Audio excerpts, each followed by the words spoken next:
হরি ওং নমঃ শিবায়, হরি ওং নমঃ শিবায়, হরি ওং নমঃ শিবায়। আজকে আলোচনা করব কিছু জ্যোতিষাঙ্গিকে বা যদি কিছু বাস্তুর প্রশ্ন চলে আসে তা বিষয়ে আলোচনা করব।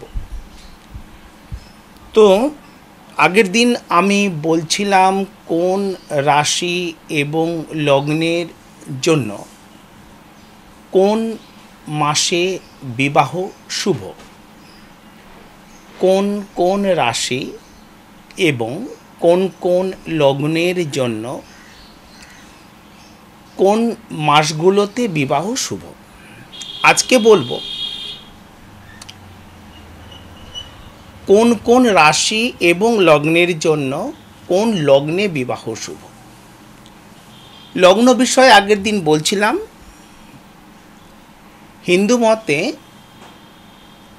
বাঙালি বিবাহগুলি রাত্রিবেলা অর্থাৎ সূর্য অস্ত থেকে হয়ে থাকে।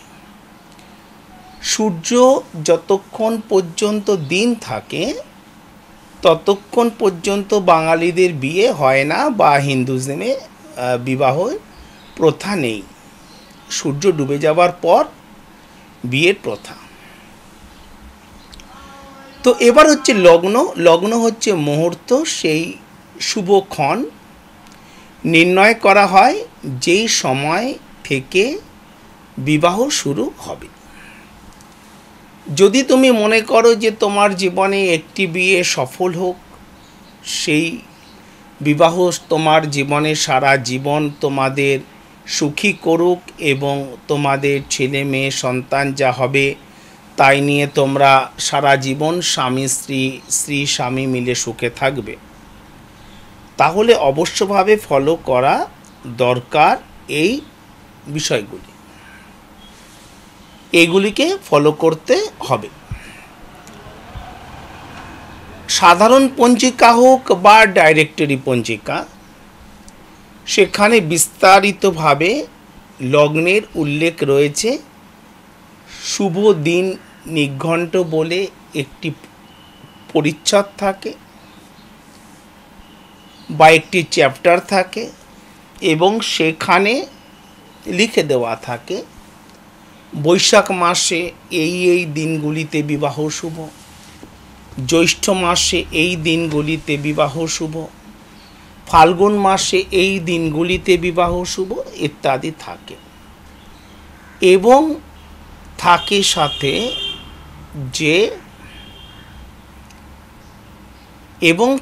সাথে অতিরিক্ত বিবাহের দিন, যে কোন মাসগুলোতে অতিরিক্ত বিবাহ শুভ সে কথাও ওখানে লেখা থাকে, যে এই মাসগুলোতে অতিরিক্ত বিবাহ শুভ। সে কথা আগের এপিসোডে বলেছি। আজ বলবো লগ্ন, কোন কোন রাশি লগ্নের পক্ষে কোন কোন লগ্নে বিবাহ শুভ। এক্ষেত্রে খুব গুরুত্বপূর্ণ আগে লগ্ন সম্পর্কে জানা। তাহলে সূর্য অস্ত থেকে শুরু করে সূর্য উদয় পর্যন্ত, ভোর রাত পর্যন্ত বাঙালিদের এবং হিন্দু শাস্ত্রে রয়েছে বিবাহের লগ্ন। বিবাহের লগ্ন সাধারণত যেদিন লগ্ন থাকে, বিবাহের শুভ দিন থাকে, সেদিন 4টি, 5টি, 6টি পর্যন্ত লগ্ন দেখা যায়। 3-4টি তো মানে থাকেই থাকে। 6টা পর্যন্ত মানে 1টা, 2টো, 3টে, 4টে, 5টা, এমনকি 6টা লগ্ন পর্যন্ত একটা রাত্রের মধ্যে 6বার লগ্ন, শুভ লগ্ন লেখা থাকে বা শুভ লগ্ন আসে। এবার তোমরা শুনেছ গোধূলি লগ্ন। গোধূলি লগ্ন হলো সূর্য ডুবে যাবার মুহূর্ত থেকে প্রতিদিন পঞ্জিকাতে লেখা থাকে সূর্য উদয় এবং সূর্য অস্তের সময়। সাধারণত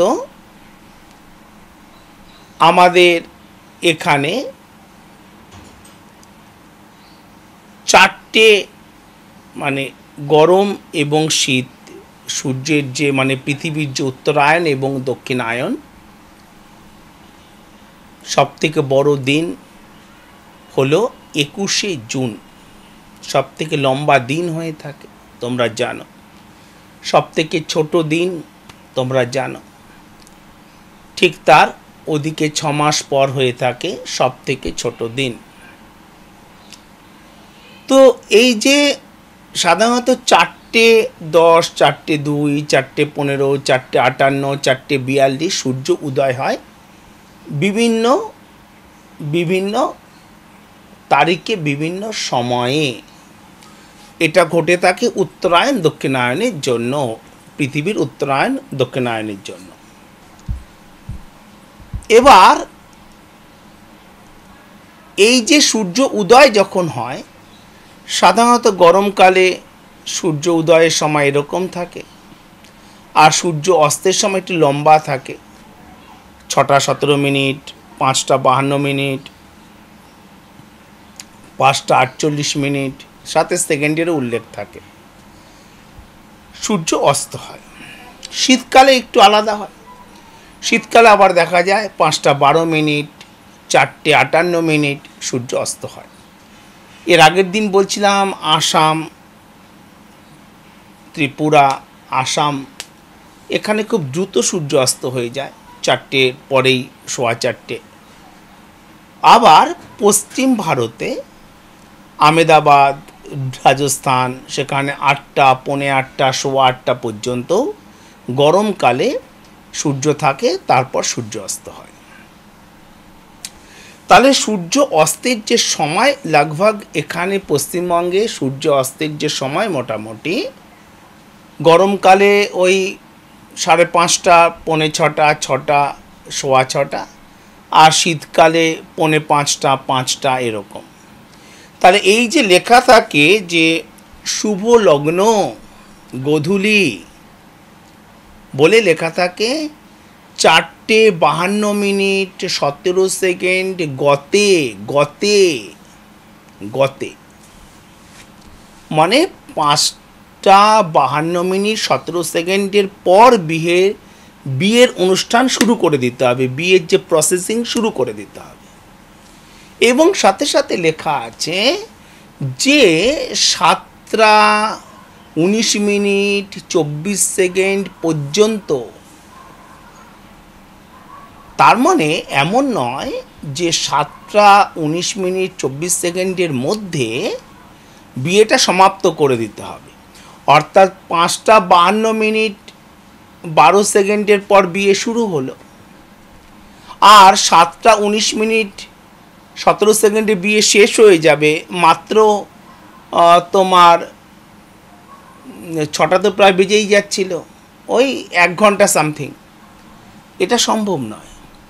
একটি ঠিক বিয়ের অনুষ্ঠানে 4 থেকে 6 ঘন্টা সময় লাগে। যদি কোনো পুরোহিত একাধিক বিয়ে একদিন অ্যাটেন্ড না করেন, যে একদিন আমি 2টো বিয়ে দেব, সেটা যদি না করেন, তাহলে মোটামুটি 4 থেকে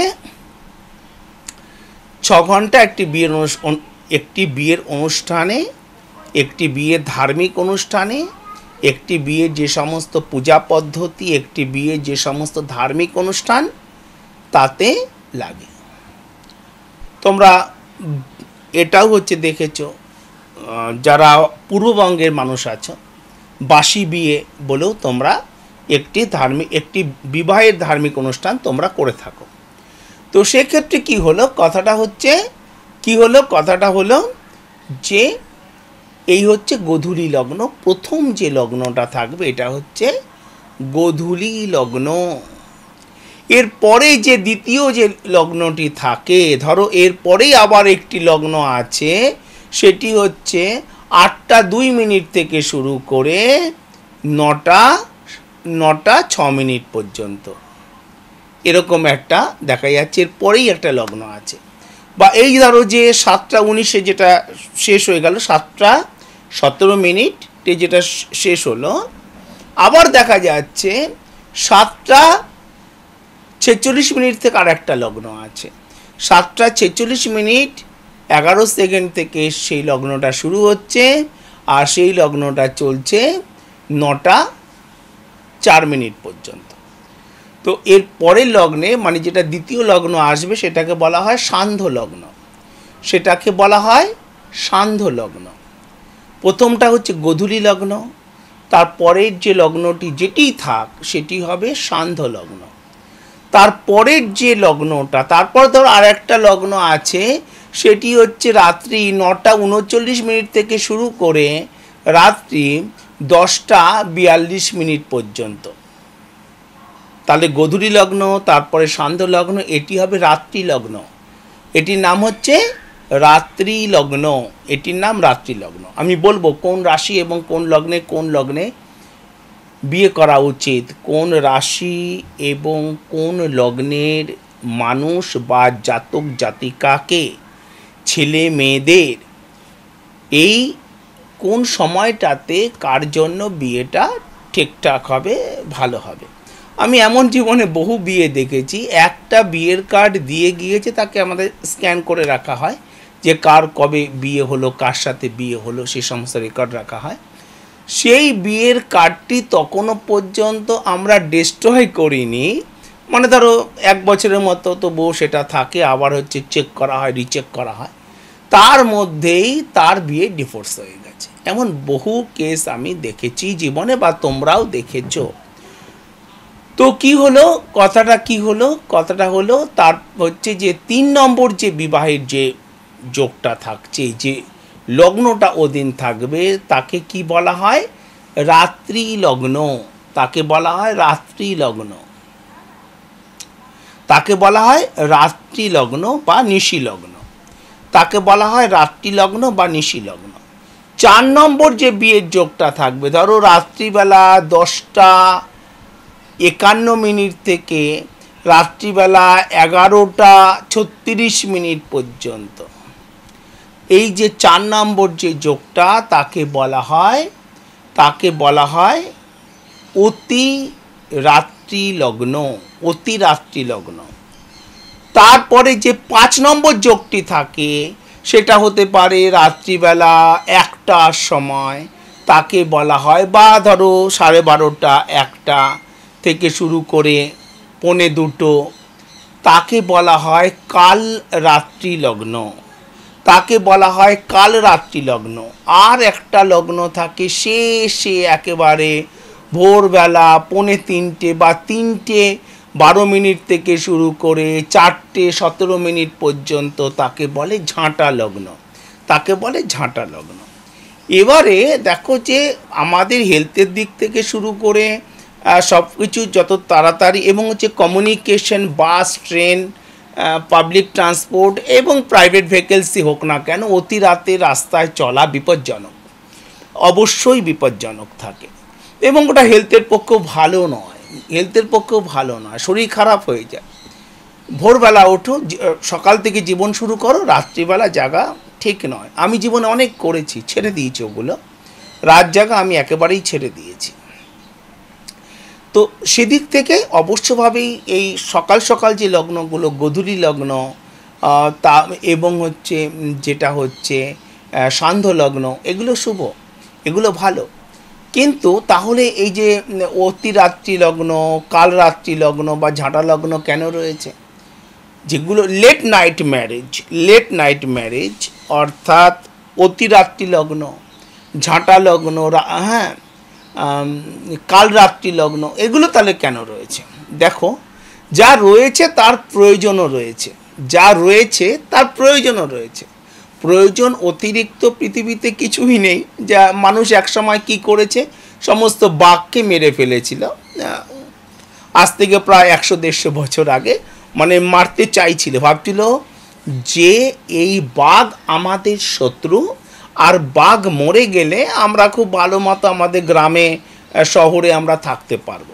কিন্তু মানুষের যখন প্রকৃতপক্ষে আকল খুলেছে, তখন সে বুঝেছে এটি ইকোসিস্টেমের মানে অপরিহার্য একটি অঙ্গ, বাঘ না থাকলে মানুষও ভালোভাবে থাকতে পারবে না। মানুষ 80-র দশকের যারা তোমরা মানে বাবা মা হয়েছ, মানে সেই সময়ে, তখনকার সময়ে কি বলা হতো, আমি নিজে বা তোমরা নিজেও বিভিন্ন সরকারি যে অ্যাডগুলো টিভিতে আসে, তখন তো আর এত বেসরকারি চ্যানেল, ইউটিউব চ্যানেল ইত্যাদি ছিল না। তখন কি ছিল? তখন ছিল হচ্ছে দূরদর্শন, ওই তোমার হচ্ছে ওভার টু দিল্লি, দিল্লি থেকে সম্প্রসারণ হতো, এবং সম্প্রসারণ হতো কলকাতা থেকে, এবং ছিল অনেকগুলি তোমার হচ্ছে রেডিও। রেডিও মানুষ আলাদা পর্যায়ে শুনতো, বিবিধ ভারতী, কলকাতা ক, কলকাতা খ, এরকম ছিল। অন্যভাবে মানুষ তখন এই রেডিওকে শুনতো। তো তখন সরকারি অর্থে, সরকারি অ্যাডে বলা হতো মায়ের দুধ বর্জন করুন এবং কৌটোর দুধ বা এই যেগুলো হচ্ছে প্রসেসিং মিল্ক, এগুলি খাওয়ান। কবে বলা হতো? এখন না, যখন ওই ওয়াশিং পাউডার নির্মার অ্যাড আসতো, হ্যাঁ, সেই সময়ের কথা বলা হচ্ছে, 80-র দশকে যখন বাজাজের অ্যাড আসতো, তখন এগুলি বলা হতো। অর্থাৎ তখন কি বলা হতো যে বাজারের কৌটের দুধ ঠিক, মায়ের ব্রেস্ট মিল্ক ক্রস। কেন বলতে, এ থেকে মায়ের শরীর থেকে অনেক রোগ আসতে পারে শিশুর শরীরে। যখন আকাল মানুষের আরও ডেভেলপ করেছে, যখন R&D আরও উন্নত হয়েছে, তখন বুঝেছে যে মায়ের দুধ একটি মানে বিকল্পবিহীন একটি, না শুধু খাদ্য, একটি প্রতিষেধক, এবং এর মাধ্যমে মায়ের থেকে এই সমস্ত মানে রোগ ইত্যাদি কিন্তু বয়ে শিশুর শরীরে পৌঁছবে না। সেটা বুঝতে মানুষের অনেকটা সময় চলে গিয়েছে। এবং তোমরা জানো যে চায়নাতে যখন খাদ্যের সংকট দেখা দিয়েছিল, সেই সময়, সেটাও প্রায় আজ থেকে প্রায় মানে 100 বছর আগে, তখন চায়নার সরকার, চায়না বা চীনের গভর্নমেন্ট ভেবেছিল এই যে পাখিগুলি আমাদের শস্য খেয়ে যায়, সুতরাং এই পাখিগুলোকে যদি আমরা মেরে দিতে পারি, একদম বিনাশ করে দিতে পারি, তাহলে কি হবে? তাহলে আমাদের খাদ্যশস্য নষ্ট হবে না। কিন্তু ঘটনা কি ঘটেছিল? পাখিগুলি যখনই মরে গেল বা সংখ্যায় কমে গেল, দেখা গেল তখন যে সমস্ত কীটগুলি, যেগুলি কীট এবং হচ্ছে পতঙ্গগুলি যেগুলি শস্যর ওপরে হামলা করে থাকে বা খেয়ে থাকে, তাদের সংখ্যাটা অনেক বেড়ে গেল এবং সমস্ত শস্যই নষ্ট হয়ে গেল, এবং মানুষকে অনেকগুলি বছর দুর্ভিক্ষ বা খাদ্য সংকটের মধ্যে তাদের জীবনে চলতে হলো। বুঝতে পেরেছো ব্যাপারটা? সুতরাং যা রয়েছে তার প্রয়োজন রয়েছে। অনেকের মনে প্রশ্ন জাগে, সাপ কেন রয়েছে? তো খুবই সমস্যার জিনিস, কিন্তু সাপের প্রয়োজন আছে। আর যারা বিশেষত মানে কোনো ল্যাবে জব করো, বা যারা কোনো রকম হচ্ছে ফার্মেসিতে জব করো, কোনো প্রকারে বড় ল্যাবে জব করো, তোমরা জানো যে কত মেডিসিনে এর প্রয়োজন রয়েছে।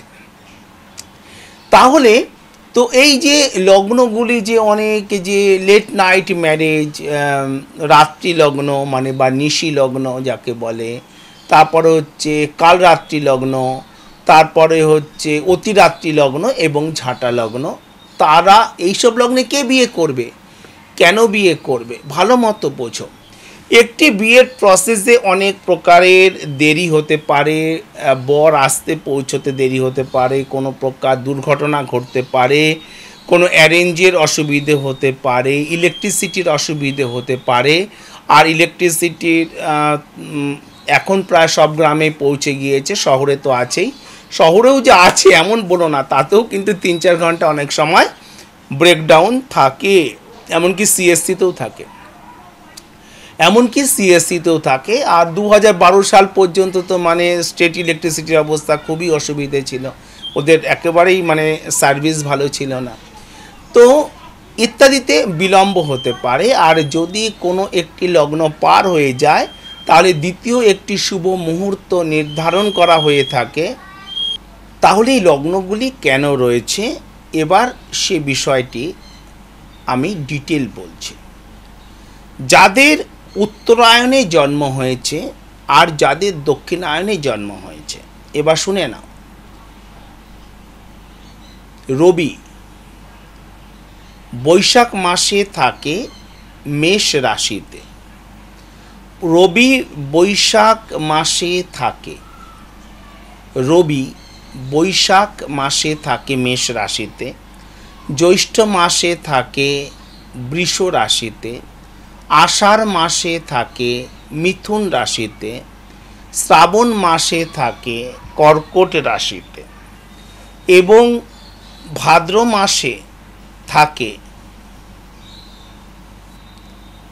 সিংহ রাশিতে, আশ্বিন মাসে থাকে কন্যা রাশিতে, কার্তিক মাসে থাকে তুলা রাশিতে, অগ্রহায়ণ মাসে থাকে বৃশ্চিক রাশিতে। এখানে দেখো প্রতি জায়গাতে দেখো যে সূর্য আইকন দিয়ে বা টিক দিয়ে দেখো এক একটি করে ঘরে দেখিয়ে দেওয়া হচ্ছে। এবং পৌষ মাসে থাকে ধনু রাশিতে, মাঘ মাসে থাকে মকর রাশিতে, ফাল্গুন মাসে থাকে কুম্ভ রাশিতে এবং চৈত্র মাসে থাকে মীন রাশিতে। তোমরা জানো যে মহাভারতে ভীষ্ম পিতামহের ইচ্ছা মৃত্যু ছিল, অর্থাৎ সে যদি নিজে মনে না করে তাহলে তার দেহত্যাগ হবে না।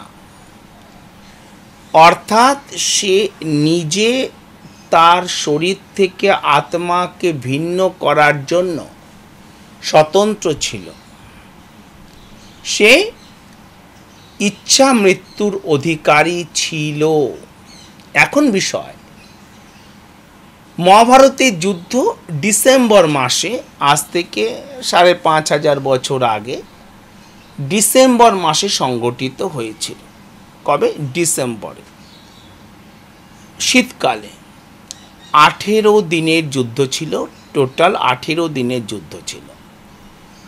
তো যখন ভীষ্ম পিতামহ শরশয্যায় চলে এলেন, বা যখন তাকে শরশয্যায় অর্জুন শায়িত করলেন তীরের ওপর, এখন না মানে অনেকের কাছে বাংলা ওয়ার্ড খুব কম, মানে যখন 95-এ অনুষ্ঠান করতাম, 2000-এ করতাম, 98-তে করতাম, 2002, 2003, 2005, তখন বাংলা ওয়ার্ড প্রায় পশ্চিমবঙ্গে সবাই বুঝতো। কিন্তু এখন অনেকের কাছেই মানে তারা বাংলা শুনতে পারে, বুঝতে পারে, কিন্তু লিখতে পারে না বা পড়তে পারে না, এবং একটু মানে কঠিন বাংলা ওয়ার্ডগুলো তারা বুঝতে পারে না, শরশয্যায় বোঝা সম্ভবই নয় তাদের পক্ষে। তো সেখানে যে তাকে তীরের ওপরে, তীর ধনুকের যে তীর, তার ওপরে শায়িত করা হয়েছিল, বা তীর লেগে লেগে তার ওপর তিনি শুয়ে গেছিলেন। তারপরে কি হলো, তিনি মৃত্যুবরণ করছেন না। কেন? তিনি 18 দিনের যুদ্ধে শেষ হয়ে গেছে, তবু তিনি মৃত্যুবরণ করছেন না। কেন? তার কারণ যে তিনি অপেক্ষা করছিলেন উত্তরায়ণ কখন হবে। আমাদের শাস্ত্রে উত্তরায়ণের মৃত্যুকে শুভ মানা হয়। তাহলে উত্তরায়ণ কখন হলো ভালো করে বোঝো। যখন সূর্য গিয়ে মকর রাশিতে প্রবেশ করলো, সূর্য মকর রাশিতে যখন প্রবেশ করছে, এবং মকর রাশিতে যখন সূর্য প্রবেশ করছে তখন তার 15 ডিগ্রি যখন পার করে যাচ্ছে, তারপরে কুম্ভ রাশিতে যাবে, তখন উত্তরায়ণ হচ্ছে। তার মানে এইমাত্র কি বললাম, সূর্য মকর রাশিতে কোন মাসে থাকে? কার্তিক মাসে সূর্য বা সান বা রবি সব থেকে দুর্বল অবস্থাতে থাকে তুলা রাশিতে কার্তিকে। অগ্রহায়ণ মাসে থাকে বৃশ্চিক রাশিতে। পৌষ মাসে থাকে ধনু রাশিতে। মাঘ মাসে থাকে কোথায়? মাঘ মাসে থাকে মকর রাশিতে। তাহলে মাঘ মাসের 15 তারিখে মানে 15 ডিগ্রির পর থেকে তাহলে 30 ডিগ্রিতে এক রাশি, ইচ ডিগ্রি পার হতে মানে 30 ডিগ্রিতে এক রাশি আর 30 দিন করেই থাকে এক একটি রাশিতে। তাহলে ইচ ডিগ্রি পার হতে তার সময় লাগে একদিন। তাহলে কি হলো যে মাঘ মাসের 15 তারিখের পর সূর্যের উত্তরায়ণ। কবে? মাঘের 15-র পর, অর্থাৎ এক কথাতে যখন গঙ্গাসাগর মেলা হয় বা যখন পৌষ সংক্রান্তি হলো তারপরে মাঘের 15 তারিখের পরে অনেক ঠিক ঠিক জায়গায় সূর্য পৌঁছে গেল। আর কখন পৌষ সংক্রান্তি হবে? ওই জানুয়ারির 14-15 তারিখে, যখন পুরো মানে হচ্ছে ওখানে পৌঁছে গেল মাঘ মাসটা ছেড়ে। মাঘ মাসের 15 তারিখের পর অনেক ঠিকঠাক জায়গায় পৌঁছে গেল যখন 15 ডিগ্রি মকরে পার হয়ে গেল। এছাড়া পৌষ সংক্রান্তি পৌষ মাসে কোথায় থাকে? ধনুরাশিতে থাকে। তো যখনই ধনুরাশি ছেড়ে দেয় সূর্য, যখন ধনুরাশি ছেড়ে যখন মকর রাশিতে প্রবেশ করছে তখনই পৌষ সংক্রান্তি হয়, গঙ্গাসাগরের মেলা হয়, তখন থেকে উত্তরায়ণ ধরা হয় বা এই সময়ের মৃত্যুকে শুভ ধরা হয়। মৃত্যু তো হবেই, যার জন্ম হয়েছে এই পৃথিবীতে তার মৃত্যু হবে। আর মৃত্যু যেন খুব স্বাভাবিকভাবে হয়, খুন হতে না হয়, আত্মহত্যা না হয়, কোনো দুর্ঘটনায় না হয়, আগুনে পুড়ে না হয়, জলে ডুবে না হয়, এগুলি খুবই জরুরি। এগুলো যেন জীবনের এরকম ভয়ানক পরিণতি না হয়। তো কি হলো যে যখনই পৌষ সংক্রান্তি হলো মানে ধনুরাশি যখন সূর্য ছেড়ে দিচ্ছে তখনই হয়ে গেল যে হলো মকর সংক্রান্তি, যখন ওখানে ধনু ছেড়ে যখন মকরে যখন প্রবেশ করছে পৌষ মাসের সংক্রান্তি। তাহলে মাঘ মাসে কোথায় গেল? মাঘ মাসে সূর্য চলে গেল হচ্ছে মকর রাশিতে, তারপরে ফাল্গুনে হচ্ছে কুম্ভ রাশিতে এবং চৈত্রে হলো মীন রাশিতে। তাহলে বিষয়টি হলো এই যে উত্তরায়ণে যাদের জন্ম, মৃত্যু শুভ বলে এখানে ভীষ্ম পিতামহ অপেক্ষা করছিলেন যে উত্তরায়ণের পরে তিনি প্রাণ ত্যাগ করবেন। যাদের উত্তরায়ণে জন্ম, অর্থাৎ ভালো করে বোঝো যাদের, তাহলে কোন কোন সময় জন্ম? এই মাঘ, ফাল্গুন, চৈত্র, বৈশাখ, জ্যৈষ্ঠ, আষাঢ়। বৈশাখ, জ্যৈষ্ঠ, আষাঢ় অর্থাৎ মেষ রাশি, বৃষ রাশি, মিথুন রাশি এবং শ্রাবণ যাদের হচ্ছে কর্কট রাশি। এই 4টি রাশির মধ্যে যাদের সূর্য রয়েছে, যাদের চন্দ্র রয়েছে না, চন্দ্র নয়, যাদের সূর্য এই মেষ রাশিতে আছে অথবা বৃষ রাশিতে আছে অথবা মিথুন রাশিতে আছে অথবা কর্কট রাশিতে আছে, অথবা যাদের জন্ম সাথে সাথে চৈত্র মাসে, ফাল্গুন বা মাঘ, মীন, কুম্ভ এবং হচ্ছে মকর। এই যে যাদের এই মাসগুলিতে জন্ম, এখানে যাদের সূর্য আছে তাদের ক্ষেত্রে এই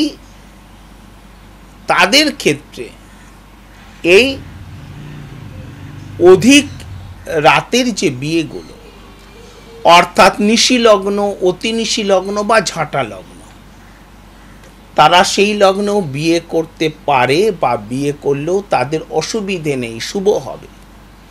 কিন্তু যাদের নিচের দিকে রবি আছে, অর্থাৎ ভাদ্র মাস, আশ্বিন, কার্তিক, অগ্রহায়ণ, পৌষ মাসে জন্ম, তারা কিন্তু কখনোই ওই গোধূলি লগ্ন আর সান্ধ্য লগ্ন,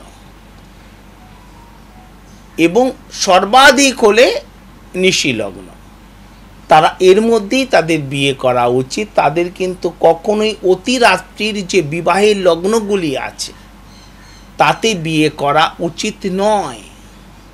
অতিরাত্রির যে বিবাহ লগ্নগুলি আছে, 6টা লগ্ন হতে পারে, একটা বিবাহের দিন, যেদিন বিবাহের দিন পড়েছে আমরা দেখি সারাদিন ফুল দিয়ে সাজিয়ে অনেক গাড়ি, অনেক রাস্তায় আমরা দেখতে পাই, ট্রাফিকে, বড় শহরেও দেখতে পাই, ছোট ছোট শহরতলিতেও দেখতে পাই, গ্রামেও দেখতে পাই। যাদের সূর্য ওপরের দিকে আছে, অর্থাৎ মেষ রাশি, বৃষ রাশি, মিথুন রাশি বা কর্কট রাশি বা মকর রাশি, কুম্ভ রাশি, এবং মীন রাশি, তারা ওই ঝাঁটা লগ্ন, অতিরাত্রি লগ্ন বা রাত্রি লগ্নে তারা বিয়ে করতে পারে। তারা ঝাঁটা লগ্ন, কালরাত্রি লগ্ন বা অতিরাত্রি লগ্নে তারা বিয়ে করতে পারে। কিন্তু যাদের সূর্য নিচের দিকে আছে, অর্থাৎ ওই সিংহ রাশি, কন্যা রাশি, তুলা রাশি, বৃশ্চিক রাশি এবং মকর রাশি, তারা কিন্তু গোধূলি লগ্ন, সান্ধ্য লগ্ন বা রাত্রি লগ্নের পরে আর তাদের কিন্তু ওই লগ্নগুলিতে বিয়ে করা উচিত হবে না, উচিত নয়। তাহলে কি নানাবিধ সমস্যা আসবে, বিয়ের পরে আর্থিক সংকট আসবে, বিয়ের পরে রোগভোগের সংকট আসবে, বিয়ের পরে সুখ শান্তির সংকট আসবে, বিয়ের পরে সন্তানের সংকট আসবে, নানা প্রকারের সংকট, নানা প্রকারের সমস্যার মধ্য দিয়ে তাদের চলতে হবে। আশা করি তোমরা বুঝতে পেরেছো। এরপর যখন দেখো, এখন আমি স্টুডিওতে শুটিং করছি না, স্টুডিওতে কিছু রেনোভেশনের কাজ চলছে, তো এরপর আবার যখন আমি স্টুডিওতে শুটিং করব তখন আমি তোমাদের বোর্ডের মাধ্যমে সুন্দর করে বুঝিয়ে দেব। সকলে ভালো থাকো, মনকে স্থির করে বলো হরি ওং নমঃ শিবায়, হরি ওং নমঃ শিবায়, হরি ওং নমঃ শিবায়।